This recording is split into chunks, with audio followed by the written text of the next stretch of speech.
kreativni haos kod mene, to nekako normalno. Prvo da se zahvalim organizatorima na pozivu za učešće. Ja sam po prvi put u Smederevu i evo poetski da se sretnemo. Zahvaljujem se svima vama koji ste odvojili vreme i došli ovde da nas saslušate i evo ja se nadam da ćete otići zatvor. Ja ću večeras čitati poeziju iz zbirki Zidine i sa druge strane Zida.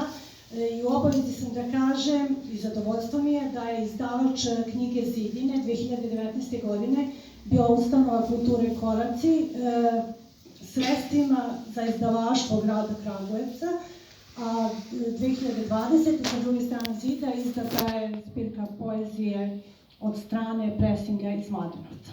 Evo, sad ćemo da čujemo. Uplašen i lud. Tražio sam te svud, razgrtao trepavice pred spavanje i podvlačio zenice pod kapke mraka i tame i pažljivo osluškivao. Kao glasova šaputanja sam te tražio i resicu uha sam prepipavao prstima meko, da slučajno te ne povredim i stisnem prejako. I žmurići sam ti senku hvatao milujući po vratu, dok si se kikotala i stalno mi bežala iz ruku. Za tobom, dok sam tragao, nisam trčao prebrzo, da te ne bih do kraja dosanjao.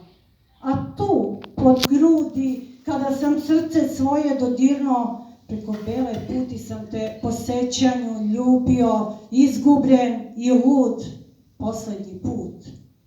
Uplašen, samoga sebe više nisam prepoznao, a tražio sam te svud.